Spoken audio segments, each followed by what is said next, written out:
Échange ce jeudi 10 avril entre le ministre de la Santé et la délégation de Gravy. Les défis actuels du programme élargi à la vaccination en ont fait l'objet.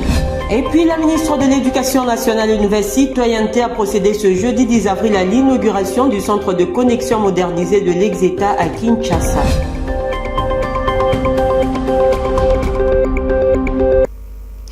Tout le plaisir est pour nous de vous informer de partout où vous nous rejoignez. Bonsoir et bienvenue Madame, Monsieur. Pour commencer, la 14e édition de l'Annual Investment Meeting Congress 2025 s'est clôturée le mercredi 9 avril à Abu Dhabi. À cette occasion, un side event a été organisé par l'ANAPI, mettant sur un plateau les opportunités qu'offre la République démocratique du Congo aux investisseurs de différentes nations. On y revient avec Amine Kambidio et Patrick Issot. Ce fut une belle opportunité pour la République démocratique du Congo d'attirer les investisseurs de différentes nations. Le side event organisé par l'ANAPI à l'occasion de la clôture de la 14e édition de l'AIM Congress qui s'est tenue à Abu Dhabi. Conduisant une forte délégation, la première ministre a lors de son discours vendu cher le potentiel économique du pays.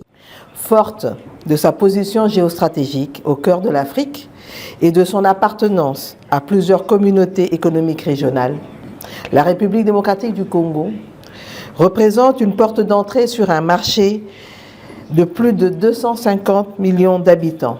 En effet, la République démocratique du Congo à elle seule a une population de 120 millions d'habitants, donc 120 millions de consommateurs, sans compter la population de 9 pays voisins.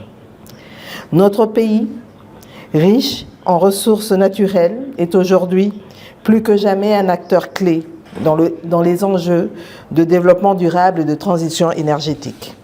Faisant appel aux investisseurs, Judith Suminois a rassuré une nette amélioration du climat des affaires. Sous l'impulsion de son Excellence, Monsieur le Président de la République, chef de l'État, Monsieur Félix-Antoine Tshisekedi Tshilombo, mon gouvernement place l'amélioration de l'environnement des affaires au cœur de sa politique de développement.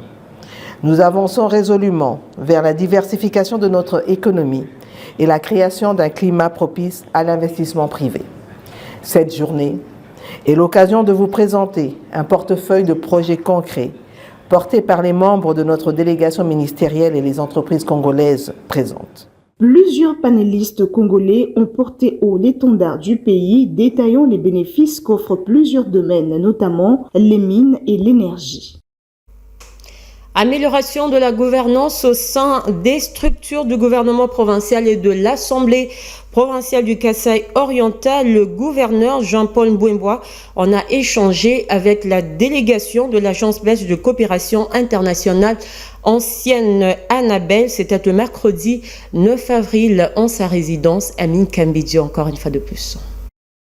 Le gouvernement provincial du Kasaï oriental entend améliorer la gouvernance dans toutes ses structures ainsi que celle de l'Assemblée provinciale. À cet effet, une délégation de l'Agence belge de coopération internationale ancienne Annabelle est allée présenter un consultant recruté pour élaborer un diagnostic de besoin de renforcement de capacité au sein des différentes structures du gouvernement provincial et de l'Assemblée provinciale. Il est ici question du consortium Institut et Développement Centre d'études et de gestion du développement en Afrique. La mission consiste également à créer une feuille de route destinée au renforcement des capacités. Elle impliquera divers ministères, administrations, cabinets ministériels ainsi que des experts du gouvernement provincial et de la société civile. L'objectif principal est d'améliorer la gouvernance dans la province du Kasaï oriental. Le gouverneur Jean-Paul Mbouembois a promis son soutien pour le bon déroulement de la dite mission. Autre titre, le VPM de l'Intérieur, Jacquemaine Chabani, a lancé la vulgarisation des textes légaux sur le fonctionnement et organisation des comités provinciaux et locaux de sécurité à Lubumbashi. C'était le mercredi 9 avril 2025 en présence du gouverneur de la province du Haut-Katanga, Jacques Kaboulakatu et Nico Kassanda. Reportage. À travers cette nouvelle loi, les conseils de sécurité est remplacé par les réunions de sécurité. Le vice-premier ministre, ministre de l'Intérieur, Sécurité, Décentralisation et Affaires coutumières a souligné l'importance particulière de ces textes en cette période où la RDC subit l'agression rwandaise. Ces textes réglementaires de la gouvernance sécuritaire vont être vulgarisés sur l'ensemble du territoire national pour faire en sorte que la population puisse s'approprier de la notion de la gouvernance sécuritaire à la base. La première phase a commencé avec la ville-province de Kinshasa, où près de 750 membres des comités locaux de sécurité des 24 communes, y compris tous les chefs des quartiers, ont été outillés sur les modalités pratiques d'organisation des réunions de sécurité, l'accomplissement optimal des missions des comités de sécurité et l'analyse des menaces et problèmes sécuritaires dans leur milieu de vie. Le Congo central était la deuxième étape de cet exercice et a permis la formation de près de 300 membres des comités provinciaux et locaux de sécurité, y compris les chefs de secteur, de quartier, de groupement et de rue. La province du Haut-Katanga constitue donc la troisième étape de cette action visant essentiellement à contribuer à la restauration et au renforcement de l'autorité de l'État sur toute l'étendue du territoire national. Autre temps fort de cette cérémonie a été la remise des attestations sanctionnant la formation des 6 jours organisée à l'attention des membres des comités provinciaux et locaux du Haut-Katanga. En justice, le patriarche Jonas Munkamba a été réinstallé dans sa concession située dans la commune de la Gombe après 28 ans de spoliation, ce grâce à l'implication du ministre de la Justice Constant Mutamba. C'était le mercredi 9 avril 2025. Regardez.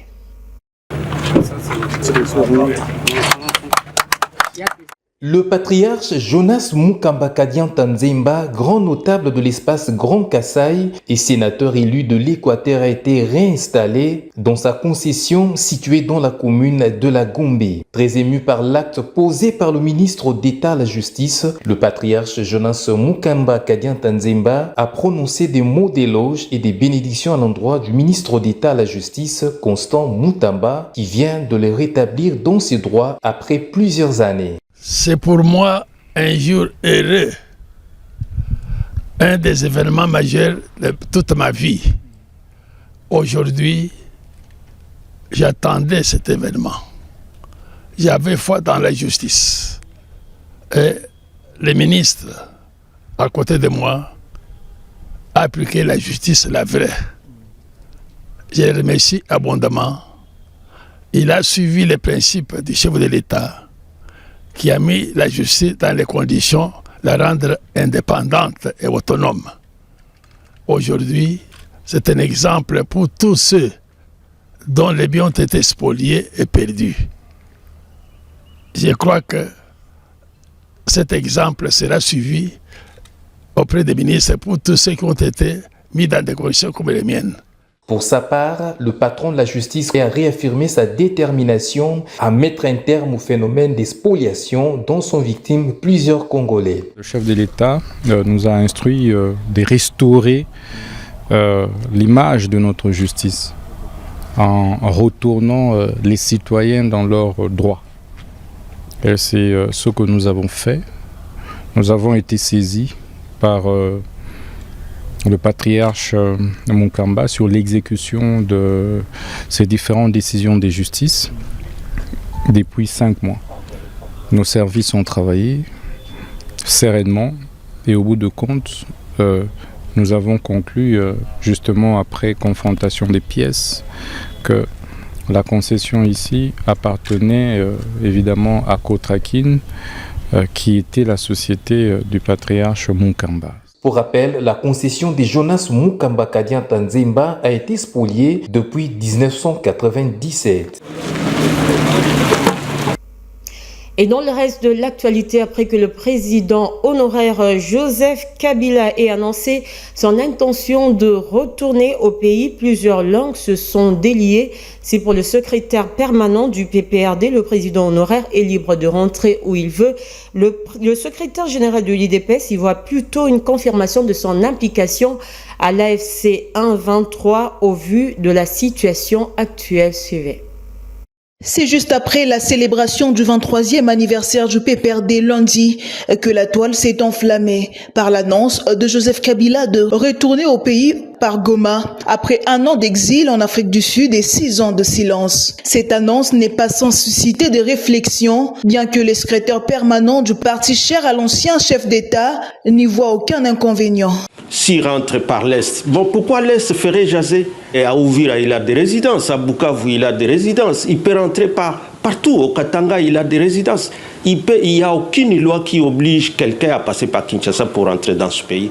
Pour Augustin Kabouya, par contre, rien de plus qu'une confirmation de son soutien au AFC M23, ennemi des Congolais. Il y a un adage qui dit, quelle que soit la durée de la nuit, le soleil finit toujours par apparaître. Rappelez-vous, au cours d'une matinée politique, j'avais décrit de quelle manière Kabila avait quitté le territoire national et j'avais présenté la situation que c'est Kabila qui est derrière Corneille Nangaa. J'avais subi toutes sortes de lynchages médiatiques, bien que c'était la vérité. Moi, ça ne me surprend pas. Nous sommes tous rattrapés par cette vérité. Kabila, tout en étant conscient que par la voie démocratique, par la voie électorale, jamais il ne peut gagner même les municipales. Vu tout le mal qu'il a fait contre les Congolais, il était conscient que l'unique façon de revenir sur la scène politique, c'était de tuer les Congolais. Quand la ville de Goma tombe sous l'occupation étrangère, Kabila n'a jamais dit un mot. Bukavu la même chose. Mais le jour où Kabila a entendu qu'il y a eu des sanctions contre les dignitaires du régime de Paul Kagame, Kabila était obligé de tenir un point de presse. Il était surnommé par ses proches recteurs de l'université de Kara. Mais ce jour-là, il n'était pas en mesure de se retenir. Il faut rappeler que lors de son interview dans un média local,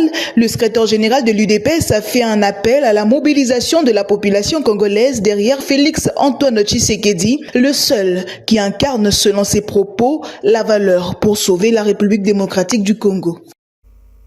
Santé, on en parle, les défis actuels du programme élargi à la vaccination en fait dans un contexte marqué par les crises sécuritaires et épidémiologiques majeures, ont fait l'objet d'un échange ce jeudi 10 avril entre le ministre de la Santé et une délégation de Gravi, Emni Benikambizio. La situation sécuritaire en RDC impacte négativement le secteur de la santé. En vue de relever les défis du programme élargi de vaccination, le ministre de la Santé publique a tenu une séance de travail avec la délégation de Gavi. Plusieurs mesures ont été passées en revue pour relever ces défis. Donc nous avons pu discuter de l'importance de mettre en œuvre très rapidement le plan de travail du programme élargi de vaccination avec tous les partenaires pour adresser les principales difficultés auxquelles le pays est confronté aujourd'hui, comme par exemple des questions sur le financement de vaccins, qui était jusqu'à présent un grand succès de la RDC, qui était reconnu de façon internationale, et surtout la mise en œuvre d'activités prioritaires dans un plan de travail très surchargé du PEP, pour qu'on puisse s'assurer que les enfants partout dans la République, jusqu'au dernier kilomètre, sont vaccinés, qu'on évite des maladies qui peuvent l'être par les vaccins et qui, pour après ne pas surcharger le programme de vaccination. Et Cyril Noguier, responsable pays Gavi, a réitéré l'engagement de tous les partenaires à soutenir la RDC dans ce contexte particulier, tout en précisant l'objectif commun. Nous avons une discussion très fructueuse avec le ministre de la Santé et l'équipe du PEB et les différents partenaires, dont la Fondation Gates qui était là, une autre, où tous ensemble, nous voulons continuer à appuyer dans ce contexte, encore une fois, difficile, le ministère et prioriser aussi les interventions principales à mettre en œuvre cette année.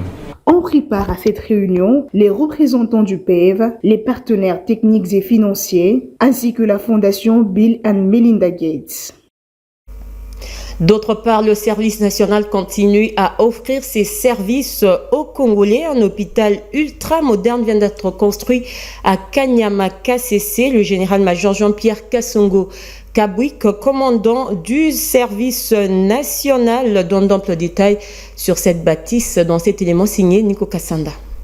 Il s'agit là d'un hôpital ultra-moderne à Kanyama-KCC qui est bien mis en place pour fournir des soins de qualité, comme l'explique le commandant du service national, le général-major Jean-Pierre Kassongo Kabouik. Nous allons nous spécialiser dans l'orthopédie. Il y a plusieurs accidents de travail ici. Nous avons des bâtisseurs, les gens se fracturent, les gens se blessent, ainsi de suite. Ce sont les travaux manuels intenses. Mais aussi, nous disons, nous voudrions donner la chance à ceux de nos compatriotes qui servent sous le drapeau, qui ont été blessés sur le champ de bataille. C'est vrai, on le voit par exemple au Kankokolo, à l'hôpital militaire général, ils sont traités. Mais après, il se pose toujours un problème de réinsertion. Et nous voudrions accompagner cela. D'autres vont aller au Kankokolo, mais si nous avons une clinique spécialisée ici, d'autres on pourra les amener ici. Nous les soignons et après leurs soins, nous les réinsérons. Nous leur donnons un lopin de terre, nous les encadrons en leur donnant semences et engrais, ou nous faisons des leveurs. Comme ça, ils ont une autre débouchée dans la vie. Vous voyez, quelqu'un qui a été blessé, qui ne se dise pas que je me suis sacrifié pour la nation et après la nation m'a abandonné. Et que je suis abandonné. Ça les rend frustrés. Mais ça a aussi un impact sur ceux-là qui doivent aller se battre. Chaque jour qui passe, Kanyama-KCC est en train de subir véritablement une transformation générale. Et prenons cette information en bref et en images. Inauguration ce jeudi 10 avril du centre de connexion modernisé de l'Exeter à Kinshasa. C'est la ministre de l'Éducation nationale et Nouvelle Citoyenneté qui a procédé à cet exercice accompagné de son vice-ministre. Notez que ce centre est équipé d'un nouveau logiciel ayant recours à l'intelligence artificielle en vue d'accélérer et de fiabiliser la connexion. Et puis, le comité provincial des motocyclistes regroupé au sein de l'Union des motocyclistes responsables du Congo central veut restructurer son organisation. Cette vision a fait l'objet d'une audience que le gouverneur du Congo central, Grace Kwanga, leur a accordé le mercredi 9 avril dans son cabinet de travail. Le point, c'est avec Amine Kambitur. Reçue par le gouverneur du Congo central, la délégation de l'Union des motocyclistes responsables du Congo central sollicite le soutien de l'exécutif provincial dans sa démarche de restructurer son organisation en vue de mettre de l'ordre dans cette profession. Nous sommes venus solliciter auprès de son Excellence pour qu'il soit notre membre d'honneur. Vous êtes sans ignorer que les motocyclistes sont considérés comme de gens sans valeur, mais nous voulons faire la différence. C'est pourquoi même la dénomination, c'est l'Union des motocyclistes responsables. Son Excellence, Monsieur le Gouverneur, nous a bien reçus. Je crois bien vous serez témoins des actes que nous allons poser sur le terrain, des actes qui vont honorer pas seulement l'excellence, Monsieur le Gouverneur, qui est notre membre d'honneur, mais plutôt toute la province du Congo central à travers cette structure Imorkase.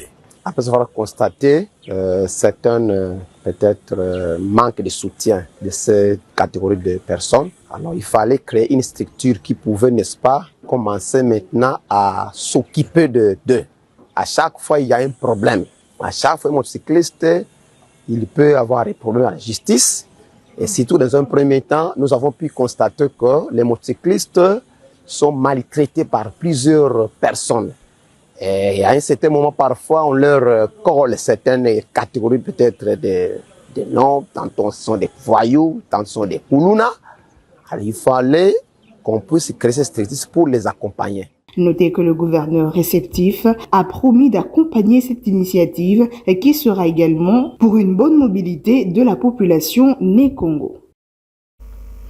En sport, la Fédération congolaise de Jiu-Jitsu organise le championnat national de cette discipline du 12 au 13 avril 2025 au gymnase judo-lutte du stade Tata Raphaël. L'annonce est faite par Daniel Kangalou, président de la FECOJUS. Nico Kassanda. Nous sommes la Ligue de Kinshasa. Comme les championnats nationaux s'organisent ici à Kinshasa, nous accompagnons la fédération. J'ai lancé un message à tous les Uchuka de confirmation de notre championnat national pour les 12 et les 13. On a eu des contraintes administratives il y a de cela une semaine. Nous confirmons à tous nos Uchuka que nous venons d'avoir les accords de principe sur tous les plans. Donc les championnats s'organisent bel et bien ici au stade de Tata Raphaël et nous allons accueillir nos délégations ici au stade de Tata Raphaël. Le gymnase de judo qui nous est donné pour l'organisation de ces compétitions. La fédération est en train de marcher très très bien. Nous sommes à terme maintenant, nous voulons communiquer tous les judokas parce que nous avons une organisation du championnat national et qui est déjà près de toute organisation. C'est ainsi que nous voulons communiquer au Tchouka qui doit être présent au jour prévu que nous avions envoyé des lettres à partir du 12 avril au 13 avril. Ça serait au stade de Tata Raphaël à toutes les provinces qui puissent se préparer en conséquence parce qu'ils sont en train de chercher ceux qui seront titrés. Et c'est ainsi que nous demandons pour que tout le monde soit prêt et qu'il s'entraîne pour venir. Particularité de cette édition, c'est de montrer au monde ou alors à l'administration sportive que nous existons.